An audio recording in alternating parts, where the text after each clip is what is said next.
Jay. Thank you, everyone, for attending today, to the IAFP committee as well for accepting this proposal, accepting this session on a topic that I think is really crucial.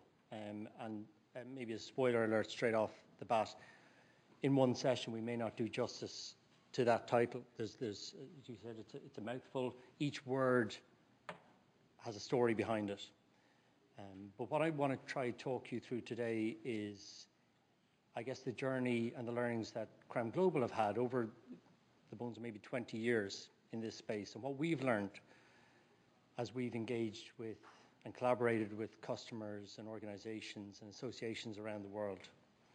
And it's maybe I can summarize it in three sort of steps, from aspiration to innovation to impact. And I want to try, I guess, work you through that journey, some of the learnings we've had, where we've found by putting some discipline and insights to complex scientific data, we can affect change and positive change. But if we look at the data communication in the first place, how do we share data? Why would we share data? There are many reasons, and I'll just pick one. Reputations are built on the decisions you make. That's a powerful statement. Credibility, trust. There are a couple of key words I may mention a few times. Trust is definitely one of them. The best business is conducted with the best intelligence. And so, from taking and sharing complex scientific data, putting discipline on it, and gaining actual intelligence and insights helps inform better decision making. So to us, this isn't rocket science. To maybe a lot of people in the room, it isn't rocket science. But how do you put in a tangible asset and an action that can reduce lots of data sets from noise down to something that can bring clarity? Well, those insight requires a lot of data. And so how do you access that data? Well, you start to quickly see that there are barriers and challenges around that. And if we take within the food supply chain, it's complex, it's global, and it's also under intense pressure. There are a huge number of emerging risks going on, and I think that's the new norm. People talk about a dynamic global food supply chain. That dynamism is the new norm now. And so how do people access all the data they need to make informed decisions? Some of that data is confidential, and that may even sometimes be within organizations. And so what we endeavor to do is to try to break down and provide technical innovation and solutions for people to bring the data together so that they can make quick, informed decisions and bring clarity where, at the moment, often there is noise, or there is a data gap, there's a knowledge gap, and people are sometimes going in blind. And this is all in the context of wonderful visionary phrases such as this: prepare for the unexpected. So these are wonderful phrases. I don't take anything away from them. But what do you do with that? What do I do with a phrase like that? So you send it down the chain to people: would you please prepare for the unexpected? And so what we do as a company hopefully isn't so mind-blowing. We listen. We listen to people. And so when I told you that journey is sort of aspiration to innovation to impact, that aspiration is, as a company, we have spent maybe thousands of hours listening to needs and bringing people in on that journey and understanding where are the gaps, where are the problems. I'm trying to make a decision with no information, and I'm under pressure to do it, and I also have to prepare for the unexpected. How can we do this? So listening to needs and hosting what we call aspiration workshops, and we've done loads of these, bring the right people into the room, and often it goes to behavior and culture ultimately. But what's in it for me? you know, and there's risks, there's reward and recognition, of course, on one side, and culture is another key word. All of this good work will have no value if, in my mind, there isn't a top-down culture of putting data at the heart of your decision making. And what I'm talking about today is not the only tool you should use. It is a critical tool that should be added to the toolbox of people working across the food supply chain in the food safety industry. So this is my own phrase, and it's another maybe cliche, but I'll tell you why we try to put a bit of discipline under here is we need to start to embrace uncertainty. We see, you know, various decision trees. You know, I found something. Is it a concern? Yes, no. Well, what we hear a lot of the time, it's a maybe or I don't know. But what do people do with that? Where does that go down? So there's uncertainty in the system that often the black and white, the yes or no, doesn't cover. And so how can we embrace that rather than asking people at the front line to deal with uncertainty and just adapt? So I'll give you, I guess, just one example. And this is more in the bringing in modeling tools within the system. So if you imagine a trend, a future scenario here. So any line, any trend, of a few examples, temperature or commodity prices or whatever, which is all useful. Trending analysis is a very useful tool, but it's traditionally done in hindsight. So you have today here and you look back and you look for past performance there and you take that to hopefully give you some line of sight to what will happen in the future. But as a wonderful finance tagline, past performance is no guarantee of future results. So what the future really looks like is often not just one path, or there's a series of paths, there's a series of uncertainties there. And so what we have then is a probabilistic routes, various paths that we could get forward. And it's often not just that, it's something like this. And when we talk about prepare for the unexpected, they're not a series of paths that each person can walk and run a risk assessment around each. And so what Creme Global as a company see is we want to put the appropriate tools to tackle appropriate issues.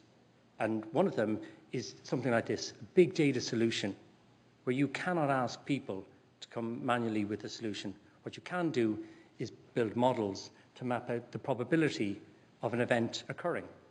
And so that's what you're seeing here is a distribution, very simplistic, but ultimately you've got expected values and you've got extremes, high and low extremes. And so probably a very simplistic way where we can take lots of information and put some discipline on it.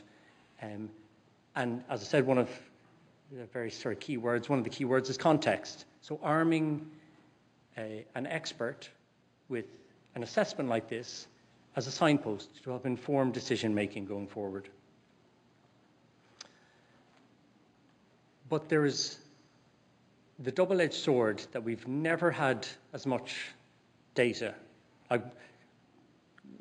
Guinness Book of Records, right now, today, we've broken the most amount of data ever created in the world. And that's just been surpassed right now, and again, right? So we've never had as much information, and I would argue we've never had as much confusion.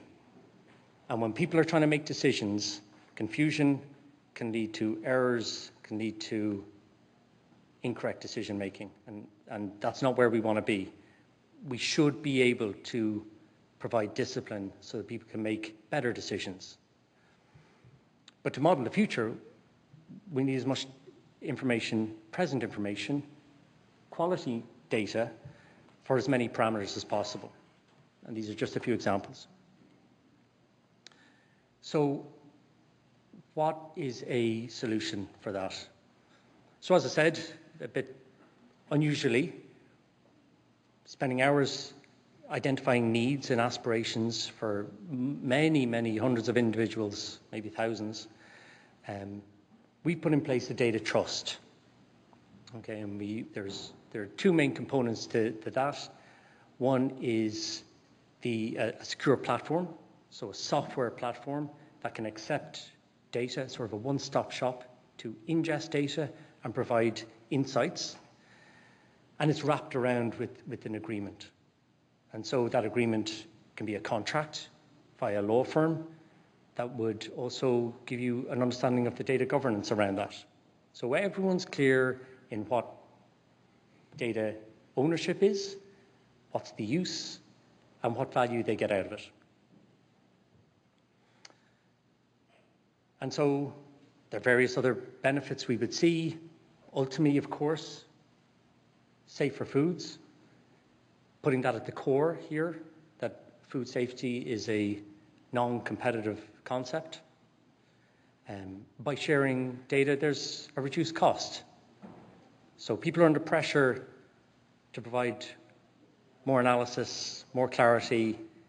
Well, what can we do to, I guess, box clever here, avoid duplication, and maximize revenue?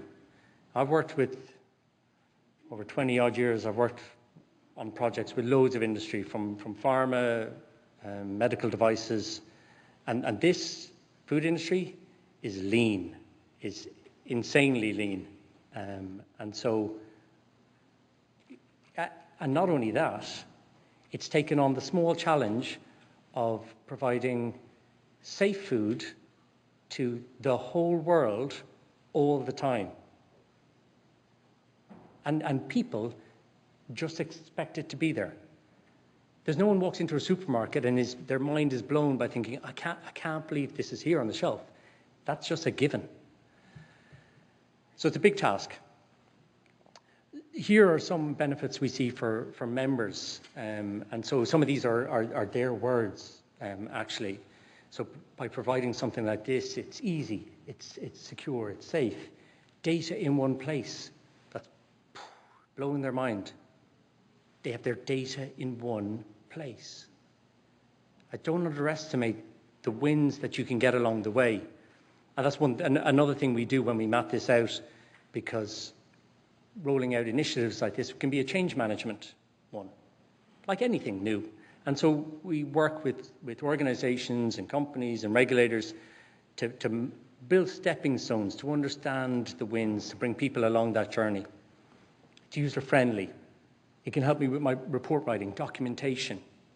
Again, all these points of communicating complexity in a really insightful manner. Foundation of machine learning. So until you get the data house in order, then you can start to pull in the power of AI and machine learning. But the power of them is the data.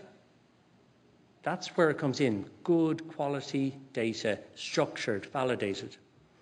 And of course, these aren't ranked, reducing risk of pathogen and keeping people safe. And probably one thing that isn't up there, but I see regularly, is even identifying the gaps within an organization, the knowledge gaps. We thought we knew everything about this, but when we put everything in one place, we don't actually know everything. And that awareness is a really good thing. And so various ways we can do this. We can have industry-only scenarios. We have regulator-only scenarios. The ideal situation is that we have open transparency. But whichever way is needed can all be done. So how do you share it? So it's not, data isn't just stored in Excel. It comes in various different guises, shapes, various repositories. But as I said before, the best business is conducted with the best intelligence. And so we want to bring together all of the data so that the system then can understand uncertainty, trends, opportunity, and communicate that out for impact. And so I'll quickly run through, I guess, the underpinning mechanism, but this is for a data trust. You can submit data there, either manually or automatically pull data via an API. It is then gathered in a safe, secure repository. There's legal privilege there, but of course, there's probably over the whole system, there is a contractual data governance put in place. From there, we can anonymize, blind the data as well. We can supplement it with other data sets, maybe publicly available data sets, and aggregate that there, and ultimately come to a advanced visualization dashboard. And we talk about communication. There's your communication hub. That's the holy grail. And then when you have that in place, you can provide access to clients and people, and preferentially you can control that access as well. And you can bring in predictive modeling. And ultimately, a lot of these steps all get hidden under the hood, so that this is all that people need to see. They can go through this and interrogate this. This is not a black box, but this is your insight. And then, of course, you can extend that out. You can bring in other companies. You can sort of extend this out, sort of adding different nodes to this along the way. So it's scalable and modular. So I want to talk through a few case studies. And I think the more case studies we can start to bring to bear, and the more people can talk openly about the warts and all, things that worked, things that didn't work, I think it's beneficial to the audience. So the first one is the Western Growers GreenLink platform. So for those who don't know, the Western Growers Association represent a huge number of farmers on the west of the United States, covering 4 states, and primarily in the area of fresh produce. And the GreenLink platform itself is, and I think this is a really powerful statement, the first fresh produce online platform for food safety management. Western Growers coming up to 200 years of existence, and to have a group who step up to the plate and say, we've got to do something differently. Doing what we've always done doesn't always work. So we need to change our practices. We need to take that leap of faith and ultimately to the betterment of what we're all trying to do. Underpinning that very same sort of process where all the members, all the growers get access to live dashboards. They can collect, we can collect, or they can submit data in various forms. So part of that listening, those aspiration workshops, is to try to reduce any barriers. My data's not in that format. That's fine, we'll work with that. It's sitting over there. That's fine, we'll contact that person as well. So by listening and putting in place, identifying those needs or those jobs to be done, we can put in appropriate solutions. And when you want to impact human behavior by bringing people along that journey, and you present that out in a communicative platform or a hub, it's fit for purpose already. Some of the benefits: advanced food safety, understanding best practice, benchmarking against what's being done, maximizing resources, learning from the data itself, identifying emerging trends. So maybe moving from a state of insight to foresight, trying to stay ahead of the curve. And that may be for the first time ever, stay ahead of the curve. And building trust. Trust is another key word I've mentioned a few times. fiin is the second case study. So fiin is the Food Industry Intelligence Network. About 11 years ago, there was the Horsegate or horse meat scandal, where, from an authenticity point of view, horse meat entered the food supply chain fraudulently. And from that, the British government enlisted the help of Professor Chris Elliott from Queen's in Belfast to write a report about how, definitely not to point fingers, but how do we affect change? Something has to change. And one of the pillars that he recommended was that industry share data. This was about 2014 it began. And so now we have a bunch of members, so we support this, we built the infrastructure, we maintain and host it, and we're looking to expand and enhance it. 2015. And so ultimately, they're looking to combat food fraud in a new way. They submit data. There's a law firm involved exactly as we described before. We aggregate that data and provide insights. What's interesting here is we're not looking for all the data. They don't have to open up the books to everything. What they do say is, I did some tests and I saw something, and that may be an authenticity concern. And that's more than enough. I don't need to see the parts per million or the micrograms or that sort of level of information, because ultimately what fiin shows is your risk mitigation strategy or benchmarking across a series of your peers.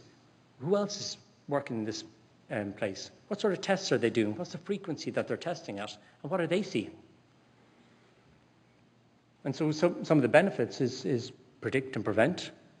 So trying to anticipate changes, safer, higher quality food, and that knowledge of the crowd, especially when you talk about small companies who have to box clever in where they put their resources, what testing they do. And I think small to medium enterprises, not that they're a forgotten entity, but they have a huge role to play, and I think they often need to be brought into the fold and supported as much as possible. So this is an example of one of the dashboards. There's a lot of detail there. It's 4 sort of images.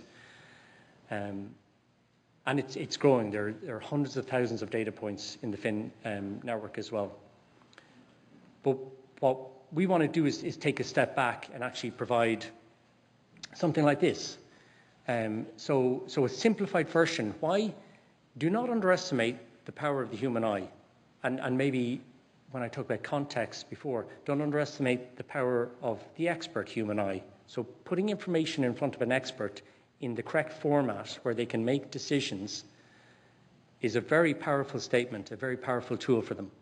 And so here, this is all dummy data, but you've got a series of categories and you can see that the trends, something's moved up. It's a higher category of concern since the last quarter. They do it on a quarterly basis. And so what you can do then is you can double click and go down and see maybe what was the driver behind that. And actually what we end up doing is there's that sort of Japanese technique of the 5 whys. And actually each click gives you another why. And so I think even the concept of communicating through visualization or simplified dashboards like this is critical. And what we're seeing now is we're talking to the Quadram Institute and the Food Safety Research Network about a microbiological intelligence network.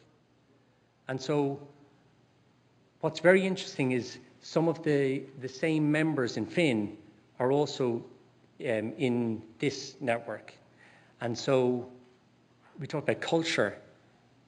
I train loads of people in fiin. Never once has someone said to me, I'm fearful of sharing data. And so the culture and the habit of sharing data in fiin has now translated over here, where people are saying, why aren't we sharing microbiological data? So it's very interesting to see the progression of when people do things and they get benefit, they want to go again. And my last case study is with the regulator, with the US FDA. That is the Food Safety Data Sharing Platform. And so, again, very similar to before, it's an aggregating and anonymizing multiple data sources. And so this is both within government agency, industry, and academia. And you talk about benchmarking. You know, there are three real critical bodies that you want to benchmark and actually see, maybe cross-correlate or cross-check. But ultimately, it enables FDA and a host of other stakeholders to gain insights on topics of interest. And so this falls under a key motivation within the FDA, of which we have a visionary behind it, Frank, on the new era of smarter food safety here, so I won't talk too much, but isn't it wonderful to set a vision and start to see tangible assets that will affect change? And that's the mission there at the end is ultimately to accelerate learning. And there's no quicker way to accelerate or get insights than sharing data. If you're going to ask people to go and get me more data in the field, you know, the cost of time, it just won't happen actually. Maybe that's a quick solution. And there's loads of benefits there, leveraging resources, duplication, Trust comes up again. We've heard it many times before. Benchmarking, another key word as well. I'll start at the end actually here. So it is quite a long email address. I only noticed the other day. But if you do want to reach out to us, you can. I'll give you 10 minutes to write that email address down. Or you can contact me as well. I'll put you in touch with the other teams as well, the right colleagues. But it's built around a series of data types, and PFAS is one of them. And I just want to give you a very quick example of an uplift in understanding. And so this is an example of the PFAS dashboard in around fish. And so just at the top there, FDA data alone, so 2,200 odd data points. And by combining it with other data sources, and there's harmonization and there's mapping that goes on behind the scenes, but literally, once that's in place, overnight you can move from 2,200 to 29,000 data points. There is no quicker way to build knowledge and gain insight.